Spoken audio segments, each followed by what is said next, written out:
Bapak, kami bersyukur buat hari ini, terima kasih buat kebaikan Tuhan kalau kami bisa ada sampai hari ini, sampai detik ini.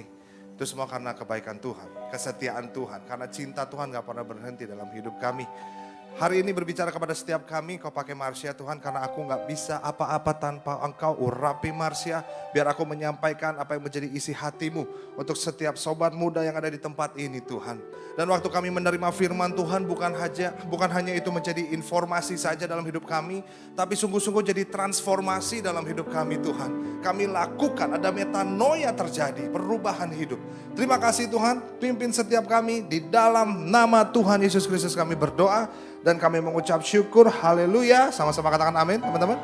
Amin. Tepuk tangan buat Tuhan kita yang luar biasa, haleluya. Silakan duduk. Apa kabar semuanya? Luar biasa ya. Wah, puji Tuhan, saya juga luar biasa. Hari ini saya akan share sesuatu tentang go to the extra mile atau going extra mile. Dan ini sangat menarik. Sebelumnya saya akan mulai dari sebuah cerita. Kalau sobat muda pernah mendengar sebuah kisah yang luar biasa, sebuah kisahnya ini ditujukan kepada ada pasangan suami istri. Nah, kisahnya itu seperti ini teman-teman. Ada waktu itu sepasang anak-anak muda lagi kasmaran, lagi pacaran gitu ya. Terus tiba-tiba dia menculik mantan pacar cowoknya. Sadis gak tuh? Diculik, abis itu disumpelin koran. Mungkin sobat muda masih ingat berita ini karena berita ini viral banget. Setelah dimasukin koran, disumpel, diikat, disetrum-setrum sedikit. Dan pada akhirnya mantan dari pacar yang pria ini meninggal dunia. Karena dibully sama kedua pasangan yang pacaran ini, yang baru pacaran. Masih sekolah mereka. Tapi yang menarik adalah dari orang tua dari si korban. Apa yang dia lakukan? Apa yang mereka lakukan? Saya lihat di berita bahwa yang mereka lakukan adalah mereka memaafkan kedua pasangan yang telah membunuh anaknya. Buat kita ini wow banget. Keren banget. Tapi harusnya itulah yang dilakukan oleh anak-anak Tuhan. Haleluya. Seharusnya hal seperti ini buat kita, buat pengikut Kristus itu tuh biasa aja. Karena memang Tuhan mengajarkan seperti itu. Kasihilah musuhmu dan berdoalah buat mereka yang menganiaya kamu. Buat dunia memang mungkin, wah kok bisa ya. Kalau saya jadi orang tuanya, waduh. Udah saya habisin tuh anak. Masih bocil, makan micin. Bisa menghabisi anak saya. Kalau saya jadi orang tuanya saya akan marah banget. Tapi yang menarik adalah orang tuanya ini, mereka orang percaya juga. Mereka memaafkan.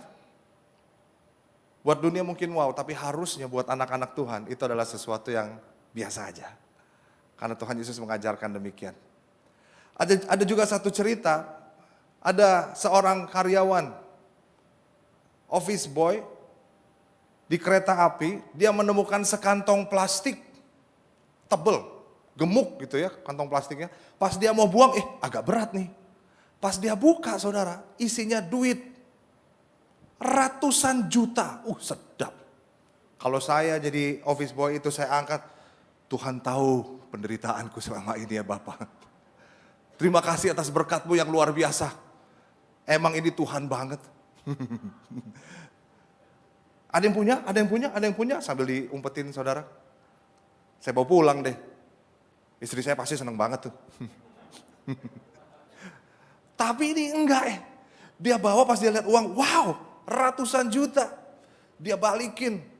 Waktu saya lihat komennya di situ, saudara. Ya ampun, masih ada orang baik ya. Wah, Tuhan berkati ya. Wah, semoga berkah. Wah, semoga jadi dapat jodoh yang terbaik. Sedap, didoain yang baik-baik. Jadi kantong plastiknya dia bawa ke kantor polisi, dia pulangin.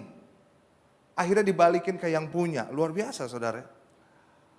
Netizen semuanya, waduh, komentarnya luar biasa. Tapi seharusnya buat anak-anak Tuhan, itu adalah hal yang biasa. Haleluya. Karena hal yang luar biasa mungkin buat dunia, itu mungkin biasa aja buat kita. Karena dunia akan melihat pengikut Kristus harusnya mengerjakan sesuatu yang extra mile. Sama-sama bilang extra mile. So hari ini saya akan mau share tentang extra miles. Di mana extra miles itu akan membuat kita melakukan hal-hal yang di luar kebiasaan. Luar biasa. Atau extraordinary. Katakan extraordinary. Going extra miles. Nah saudara, kita buka Matius 5 ayat 39 ayat 41. Firman Tuhan berkata begini, tetapi aku berkata kepadamu, janganlah kamu melawan orang yang berbuat jahat kepadamu. Melainkan siapapun yang menampar pipi kananmu, berilah juga kepadanya pipi kirimu. Dan kepada orang yang hendak mengadukan engkau karena mengingini bajumu, serahkanlah juga jubahmu. Dan siapapun yang memaksa engkau berjalan sejauh 1 mil, berjalanlah bersama dia sejauh 2 mil. Nah ini adalah sesuatu yang buat kita, sesuatu hal yang diajarkan Tuhan yang harusnya kita lakukan. Doing extra mile. Sehingga membuat orang lain melihat, wah hebat banget ya. Luar biasa ya orang ini ya. Meskipun kita disakitin, dihianati, kita tetap berdoa buat mereka. Kita tetap ada buat mereka, hadir buat mereka, itu sesuatu. Susah sih. Tapi meskipun susah, belum tentu gak bisa artinya. Pasti bisa. Yang perlu kita lakukan adalah menghidupi setiap firman yang Tuhan sudah berikan, nyatakan di dalam hidup kita. Karena itu fungsinya adalah buat memaksimalkan diri kita, saudara. Memaksimalkan hidup kita. Orang yang banyak nyimpen kepahitan, aduh hidupnya penuh dengan insecurity. Dan jarang untuk bersyukurity gitu. Hidupnya penuh insecurity, penuh kekecewaan, kepahitan, anger dan lain sebagainya. Sesuatu yang udah kena, yang udah kotor yaitu hatinya. Hati ini seperti filter soalnya. Waktu kita gak penuh dengan firman Tuhan, akan sangat mustahil untuk kita melakukan firman Tuhan yang tadi. Disuruh jalan 1 mil, kita kasih lebih. Disuruh ampuni orang yang udah jahatin kita ampuni. Itu akan susah kalau firman Tuhan tidak kuat di dalam kita. Tapi kalau kita menghidupi firman itu dan kuat di dalam hidup kita, maka itu akan menjadi sesuatu hal yang biasa aja. Haleluya. Sesuatu sih memang, tapi firman Tuhan bukan hanya sebatas ketampar aja buat kita, tapi firman Tuhan untuk kita lakukan, supaya kita bisa melakukan extra mile dan menjadi berkat buat banyak orang. Yang mau katakan amin. Karena kalau cuma sebatas ketampar sobat muda, banyak sekali saya ketemu sama orang-orang yang bilang, waduh kak, firmannya, saya ketampar kak, gua ketampar sama firman Tuhan. Ya ampun firman hari ini gua ketabok-tabok kak, ketabok-tabok. Tapi setelah itu gak dilakukan, kalau pengen ditabok-tabok, ditampar-tampar, mending ikut MMA deh.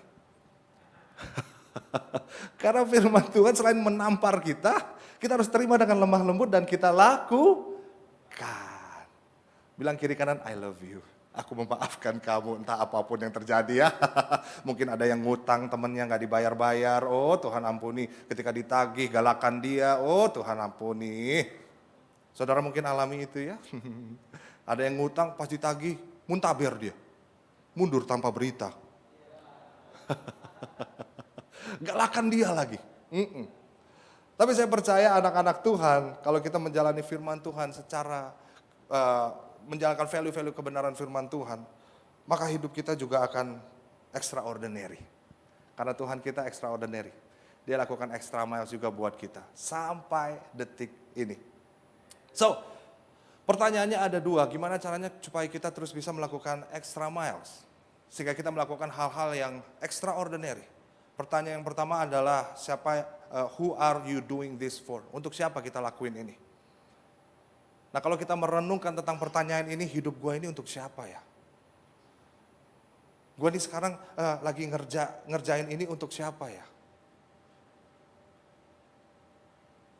Kalau kita merenungkan hal ini, maka ujung-ujungnya semua yang kita lakukan adalah untuk kerajaan Tuhan. Haleluya. Roma 11 ayat 36 bilang begini. Sebab segala sesuatu adalah dari Dia dan oleh Dia dan kepada Dia.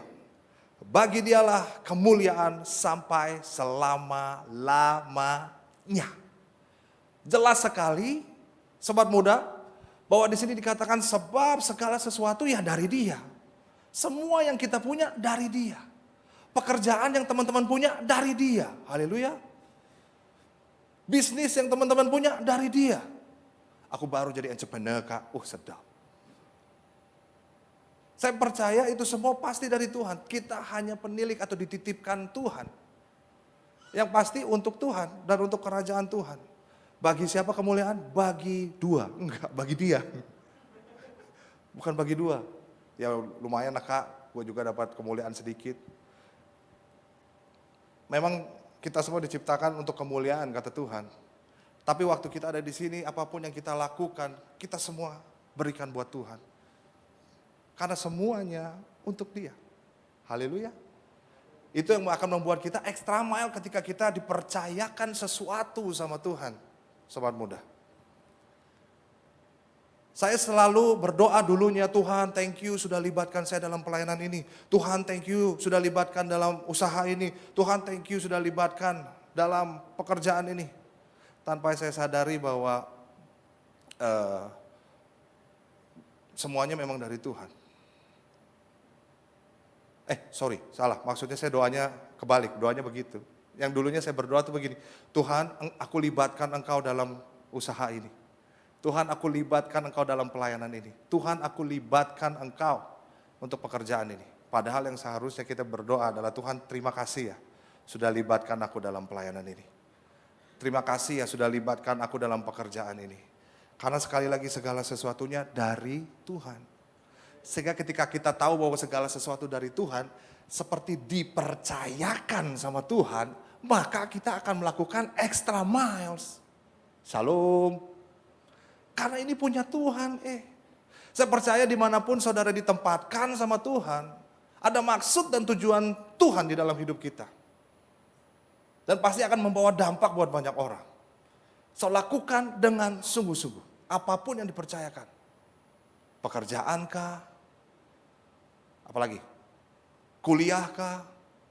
Keluarga? Pelayanan? Semuanya. Karena semuanya milik Tuhan. Sehingga waktu kita tahu itu dipercayakan Tuhan seluruhnya, kita akan lakukan extra mile. Di semua aspek kehidupan kita. Karena di dalam hidup kita aspeknya ada 5 saudara. Ini dia sobat muda, aspeknya. Oh ampuni dia Tuhan sebab dia tidak tahu apa yang dia lakukan. Haleluya. Tepuk tangan buat multimedia dulu yuk. Oh cukup. Jangan lama-lama, nanti mereka sombong ya.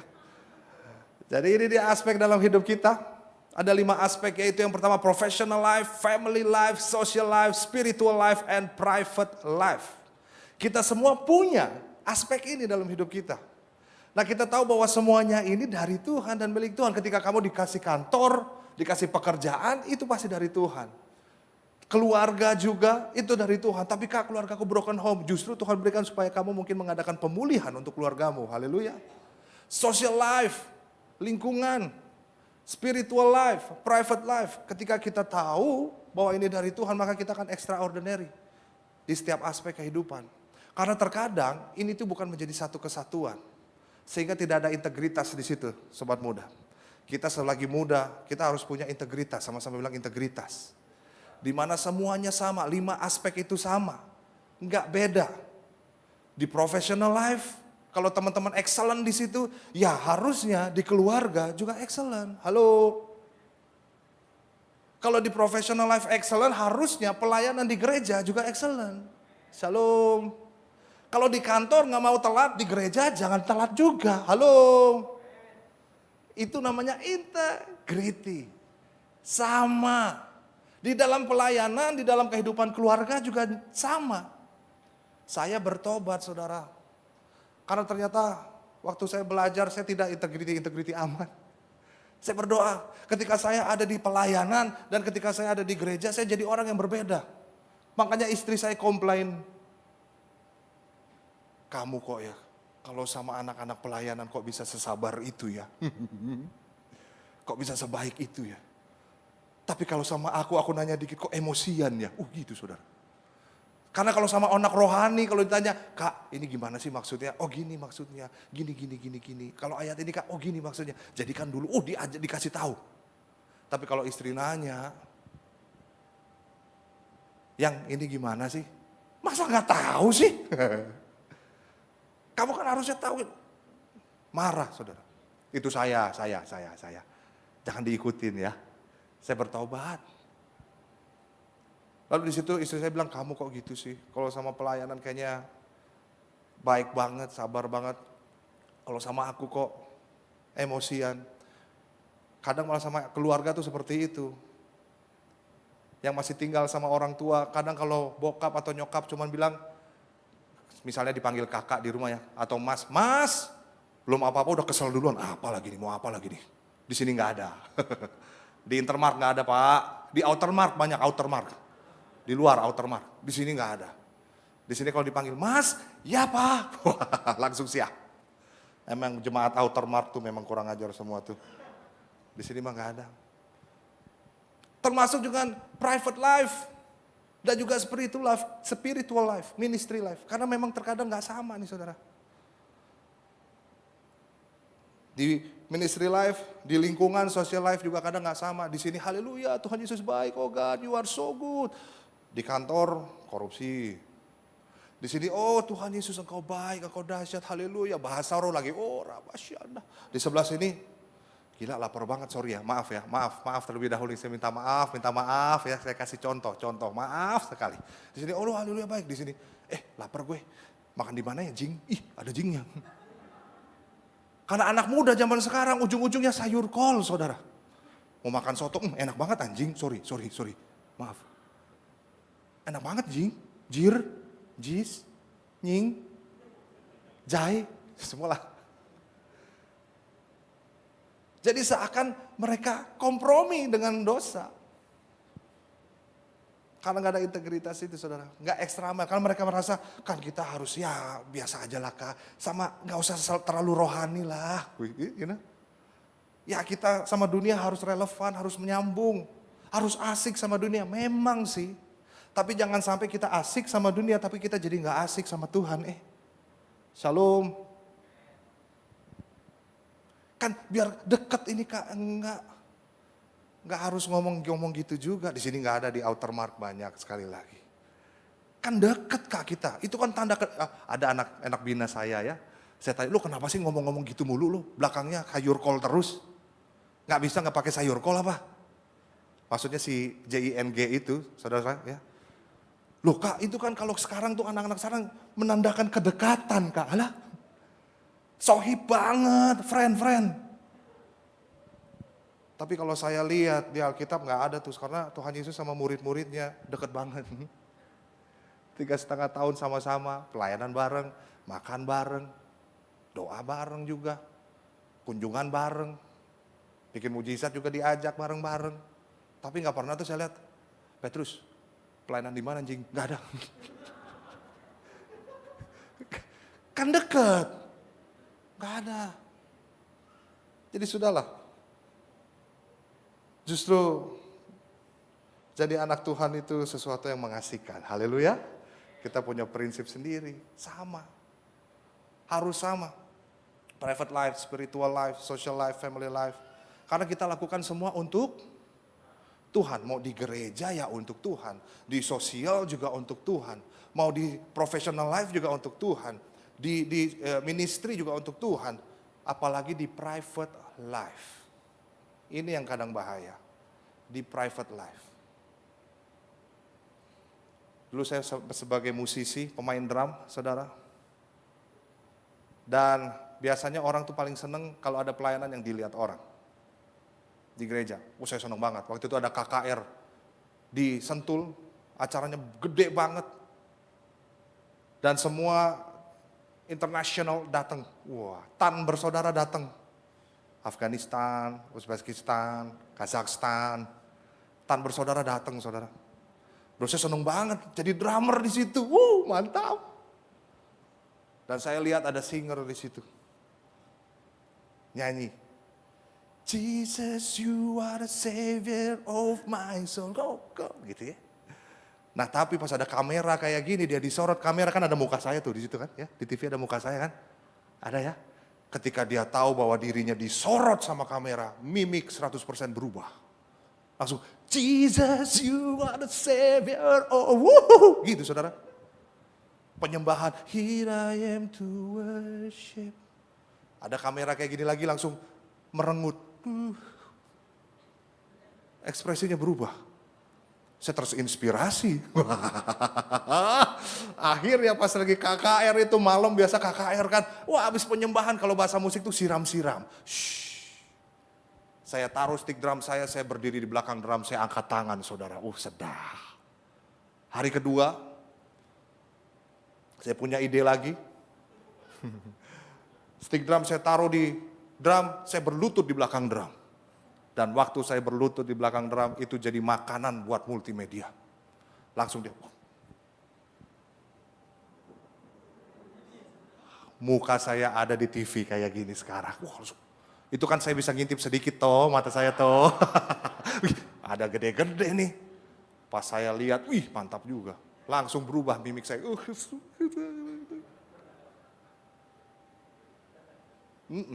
Hari terakhir juga lebih norak lagi, bener deh, jangan ikutin deh, norak banget. Hari terakhir biasa revival dan pengurapan ya saudara ya. Itu tuh stick drum saya pegang, saya serahin sama Tuhan, ini ngapain? Saudara tahu film Lion King? Gitu tuh. Coba ini stick drum. Aduh aneh banget. Tapi setelah itu ada yang DM saya saudara. Kakak kalau lagi main drum, kayaknya deket banget sama Tuhan. Sedap. Kakak gak peduli ya sama sekitar ya. Kakak kayaknya intim banget sama Tuhan. Wah dalam hati, yoi, haleluya. Tapi justru di situ Roh Kudus menegur saudara. Dia tanya, benar kamu dekat sama saya? Wah, loh ini buktinya ada yang terberkati. Benar kamu dekat sama saya. Setelah saya renungkan saudara, ternyata apa yang saya lakukan tadi, angkat tangan di belakang drum, berlutut, nyerahin stick drum. Itu cuma saya lakukan di ministry life ketika banyak orang yang melihat. Tapi ketika saya ada di private life, ketika tidak ada jemaat, tidak ada orang yang melihat, yang saya lakukan dalam doa adalah gini.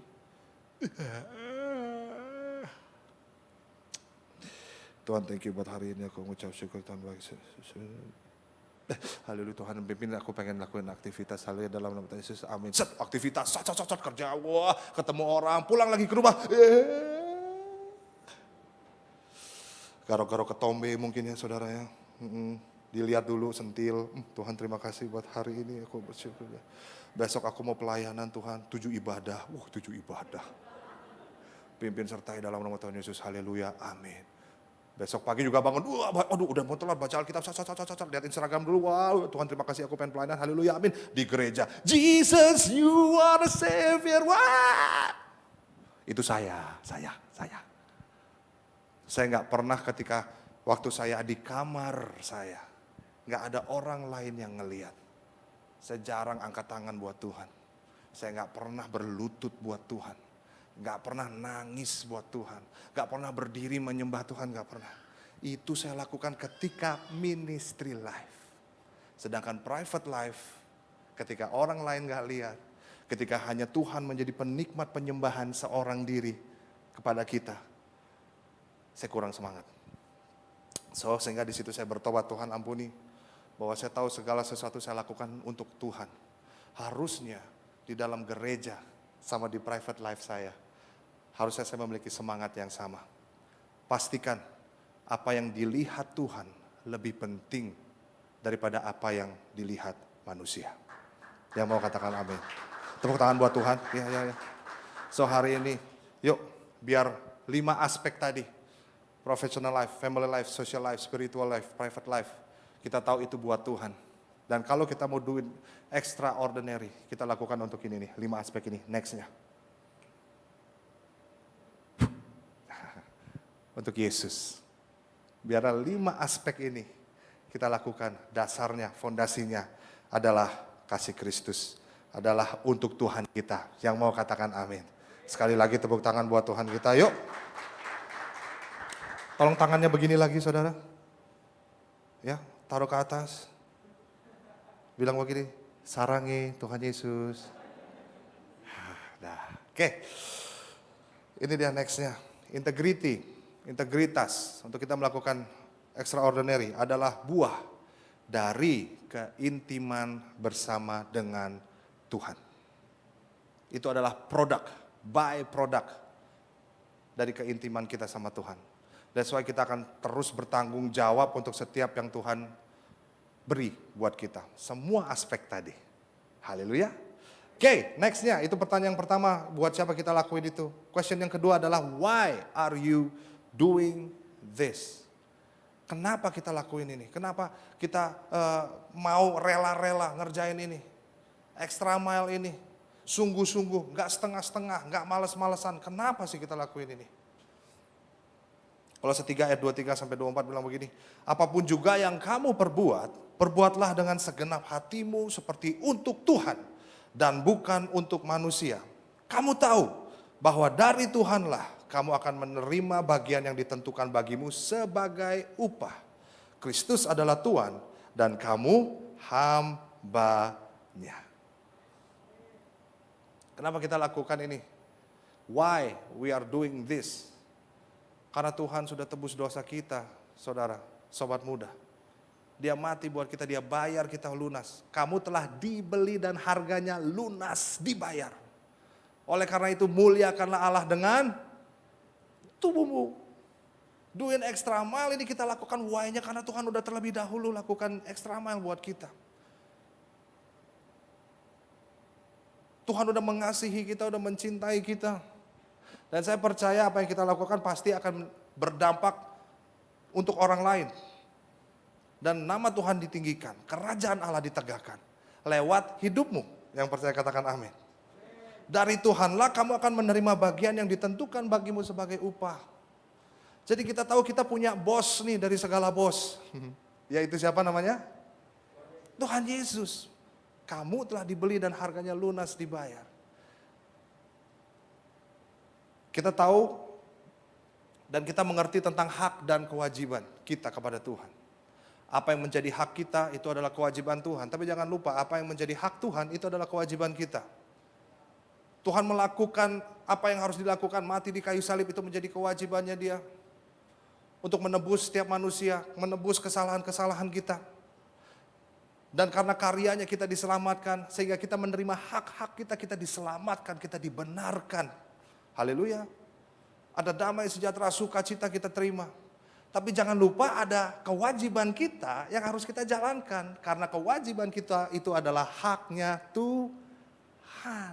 Sudahkah kita menjalankan kewajiban kita sebagai anak-anak Tuhan? Pertanyaannya. Karena kalau di kantor juga kan gak mungkin sobat muda. Kalau ada bos ngasih, tolong ya ini dikerjakan dalam waktu seminggu ya. Bos gak tahu saya lagi kena mental.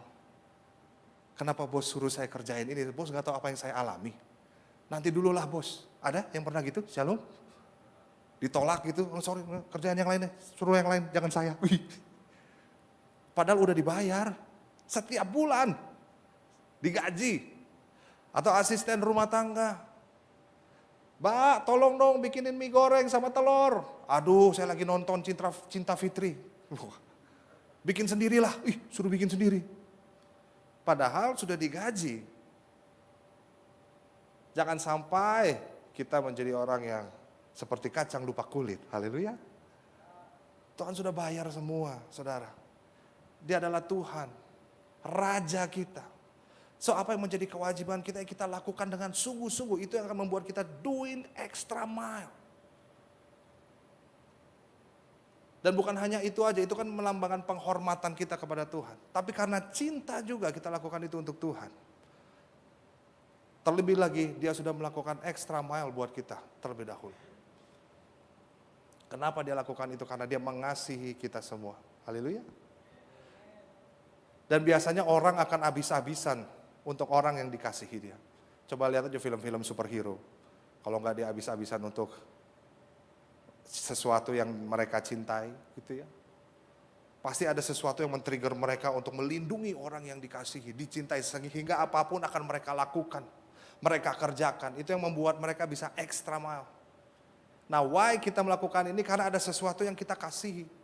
Yang pertama adalah Tuhan. Dan satu-satunya adalah Tuhan. Haleluya. Itu yang menyebabkan kita juga bisa mengasihi yang lain. Dan mengasihi pekerjaan yang Tuhan udah berikan, keluarga yang Tuhan udah berikan, pelayanan yang Tuhan udah berikan.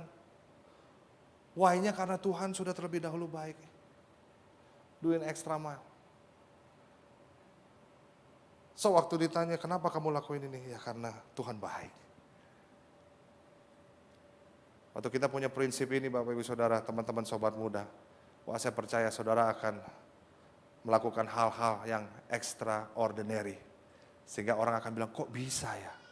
Kok keren ya? Karena buat kita itu biasa. Haleluya. Karena anak-anak Tuhan standarnya beda, bilang standarnya beda. Dan terkadang kita harus pikul salib tapi itu biasa. Karena standar kita beda, kita tuh diperhatikan sebagai anak-anak Tuhan. Suatu saat ada saudara saya yang mau dipromosikan pekerjaannya. Gajinya 3 digit saudara, bukan perak ya, 3 digit juta. Tapi yang sangat disayangkan, dia harus menerima kerjaan itu, kalau dia mau, dia harus pindah agama. Sesuatu ya. Tapi pada akhirnya dia tolak tuh. Dia gak mau. Dan akhirnya gak jadi, gak dapat kerjaan itu. But that's okay. Itu adalah salib yang harus kita pikul. Dan buat kita itu biasa aja. Karena Tuhan jauh melebihi dari segalanya. Haleluya. Istri saya juga udah pergi ke luar negeri. Pas tahu kalau dia agamanya Kristen, nggak jadi syuting saudara.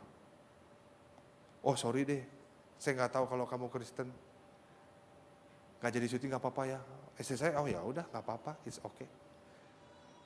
Itu adalah salib yang harus kita pikul, tapi biasa aja. Karena memang standar kita berbeda. Haleluya. Kita melakukan hal-hal yang extraordinary. Karena untuk sesuatu yang kita kasihi. Nah ada satu cerita, saya akan tutup dengan kesaksian. Coba tolong pemain musik sekarang, pemain musik ya. Bukan Tanjidor, ini pemain musik. Ada satu cerita di mana ada satu bapak yang sangat mengasihi anaknya. Sebentar saya cek suara dulu ya, suara saya bukan penyanyi, soalnya yang tadi bagus-bagus banget suaranya. Gede.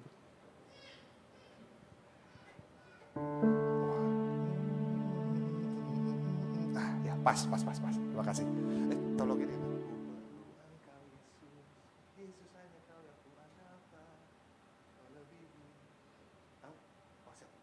Oke, tahu dia. Tepuk tangan buat mereka saudara. Cukup. Biasa, biar nggak sombong ya. Tapi pelan-pelan dulu ya, karena belum selesai. Ada satu kisah di mana bapak ini melakukan extra mile buat anaknya. Why-nya karena dia sayang sama anaknya. Fotonya ini saudara, saya akan tunjukkan buat saudara. Ini fotonya nih. Nah, ini namanya adalah Rick and Dick Hoyt. Papa dengan anak. Dan menarik sekali papa dengan anak itu. Anaknya adalah seorang difabel. Dan suatu ketika dokter yang menangani ini menciptakan sebuah komputer sehingga anaknya ini bisa berkomunikasi dengan papanya.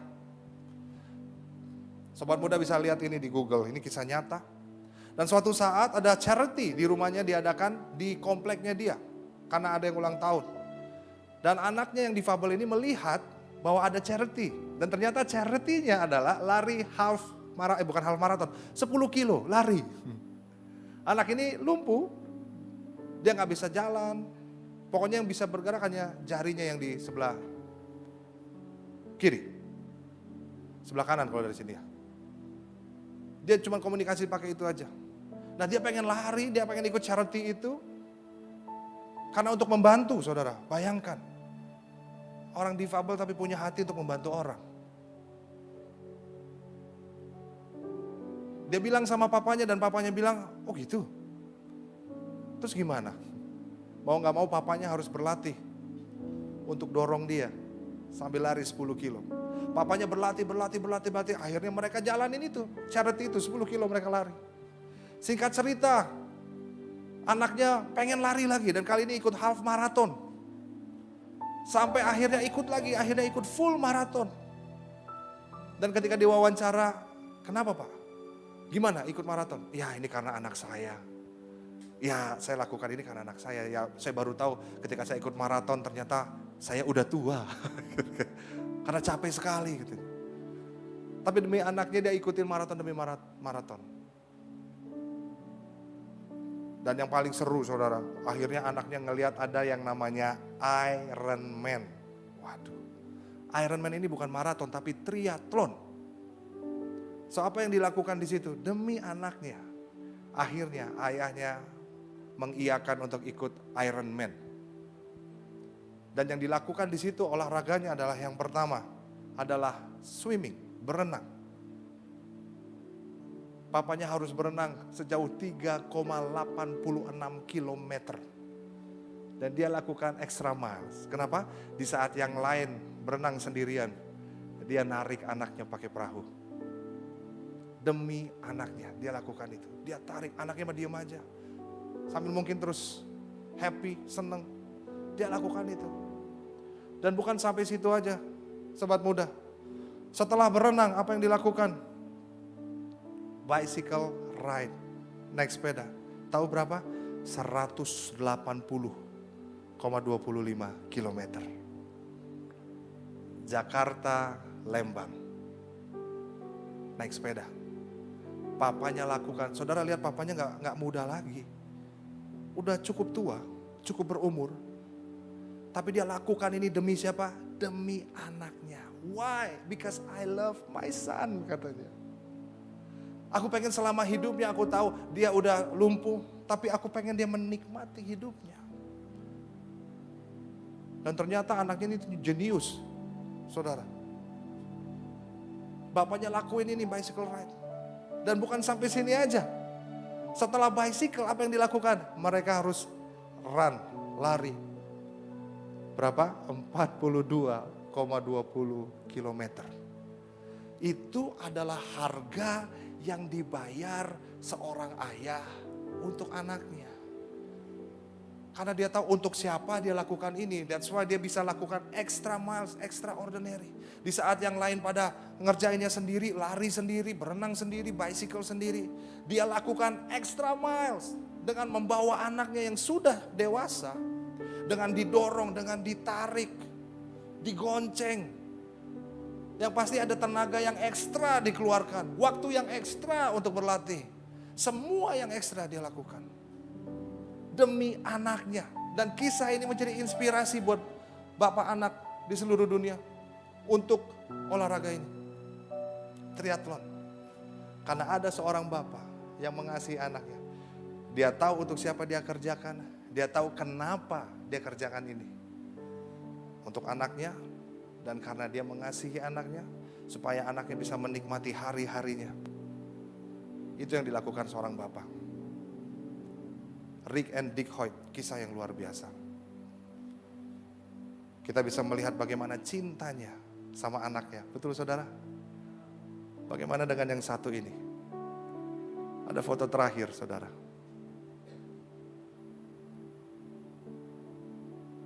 Apa yang dia sudah lakukan dalam hidupmu saudara? Dia Tuhan yang rela meninggalkan ketuhanannya untuk turun ke dunia. Menjadi sama seperti kita manusia. Dalam nama Tuhan Yesus Kristus bahkan disiksa. Firman Tuhan bilang dia taat sampai mati. For you. Kalau Bapak tadi dia harus naik sepeda, berlari. Kalau Tuhan Yesus dia harus dicaci. Untuk saudara, dia harus dimaki, diludahin, disiksa, dikasih mahkota duri, dicambuk. Saudara tahu apa yang mendrive dia untuk terus maju? Karena namamu ada di dalam hatinya, wajahmu ada dalam pikirannya. Sehingga ketika kita dicambuk, ketika Tuhan Yesus dicambuk, yang dia ingat adalah namamu. This is for you, my son. This is for you. Why-nya karena begitu besar kasih Allah kepada dunia ini sehingga ia mengaruniakan anaknya yang tunggal. Sehingga setiap orang yang percaya kepadanya tidak binasa. Dia yang tanggung setiap dosa-dosa kita. Kenapa kita doing extra mile? Karena Tuhan itu yang membuat saya kaget. Tuhan saya, Tuhan kita semua sudah lakukan extra mile buat kita. Untuk mendapatkan saudara dan saya. Dia lakukan itu semua sampai mati di kayu salib dan dia bilang sudah selesai. Sehingga kita menerima kasih karunia yang besar. Haleluya. Saya kalau ngomong gini saya gak tahan saudara. Kasih Tuhan sangat besar buat kita. Dan kalau ditanya kenapa kamu pilih Kristen, ya karena ada Tuhan, satu-satunya Tuhan yang turun ke dunia, menyelamatkan saya. Saya ini sampah. Pastor Yeri bilang buat dia Tuhan adalah pemulung. Karena kalau gak ada dia saya gak akan diangkat dari tempat sampah. Roma 5 berkata, akan tetapi Kristus mati di saat kita masih dalam keadaan berdosa. Dan untuk mendapatkan kita gak mudah. Dia harus melewati yang namanya salib. For you and for me. Ketika kita tahu Tuhan sudah melakukan sejauh ini buat kita. What will you do? Apa yang kau lakukan? Apa yang akan kau lakukan? Mari kita sama-sama lakukan ini untuk Tuhan. Mata tertuju kepada Tuhan. Tuhan thank you.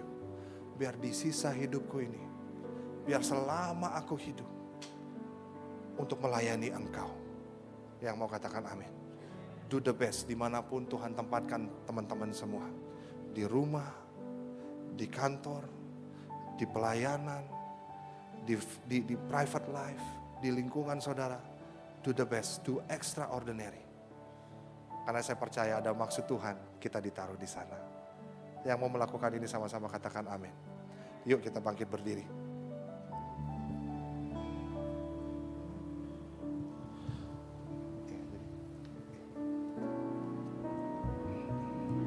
Ku perlu Engkau Yesus, haus jiwaku menantikanmu. Ku percaya Kau penuh pengharapanku di dalam-Mu. Yesus, hanya Kau yang ku andalkan. Yesus, hanya Kau yang ku andalkan. Melebihi siapapun juga. Yesus, hanya Kau yang ku percaya. Di setiap waktu tiada lain yang ku andalkan selain Kau, Yesus. Mari kita nyanyikan sekali lagi, biar katakan ini dari hati kita. Ku perlu Engkau Yesus, amin. Haus jiwaku menantikanmu. Ku percaya Kau penuh pengharapanku di dalam-Mu. Yesus yang ku andalkan. Yesus, hanya Kau yang ku andalkan. Melebihi siapapun juga. Yesus, hanya Kau yang ku percaya. Di setiap waktu tiada lain yang ku andalkan selain Kau. Yesus, hanya Kau. Yesus, hanya Kau yang ku andalkan. Melebihi siapapun juga. Yesus, hanya Kau yang ku percaya di setiap waktu tiada lain yang kuandalkan selain Kau, Yesus. Bapak, hari ini kami mau berterima kasih bahwa apa yang Engkau lakukan di kayu salib kepada setiap kami, Tuhan lakukan extra mile buat kami. Dan Engkau Tuhan yang luar biasa. Terima kasih terlebih dahulu Engkau mati buat kami. Engkau mengasihi kami terlebih dahulu. Itu yang membuat kami gak tahan untuk menerima cinta-Mu yang begitu besar Tuhan. Bapak, hari ini ampuni setiap kami kalau kami jauh dari Engkau. Atau kami tidak melekat lagi dengan Engkau Tuhan. Atau kami cuek sama Tuhan, tapi hari ini Tuhan Yesus kami tahu bahwa semua Tuhan percayakan di dalam hidup kami. Dan bahwa kami anak-anak-Mu Tuhan Yesus, kami mau melakukan apa yang menjadi tanggung jawab kami. Kewajiban kami di dalam Engkau Tuhan. Bahwa Engkau telah menebus setiap kami Tuhan. Mari Bapak, hari ini kami mau melakukan lebih sungguh-sungguh lagi apa yang Tuhan sudah percayakan. Di dalam keluarga kami, di dalam kantor kami, di dalam pelayanan kami. Biar itu menjadi satu kesatuan, ada nama Yesus dimuliakan di situ Tuhan. Lewat hidup kami Tuhan. Dan kami percaya ketika nama-Mu ditinggikan Tuhan Yesus, banyak orang datang kepadamu. Pakai setiap anak-anak-Mu di tempat ini, setiap sobat muda-Mu di tempat ini Tuhan Yesus, untuk mereka melakukan extra miles. Karena mereka tahu untuk siapa mereka lakukan ini dan kenapa mereka lakukan ini. Hanya untuk satu nama-nama Yesus Kristus. Engkaulah yang kami andalkan. Terima kasih Tuhan Yesus, untuk hari ini kami bersyukur. Kami mau melakukan extra mile Tuhan Yesus untuk kemuliaan nama Tuhan Yesus. Di dalam nama Tuhan Yesus kami berdoa dan kami mengucap syukur. Haleluya. Yesus, hanya Kau yang ku andalkan.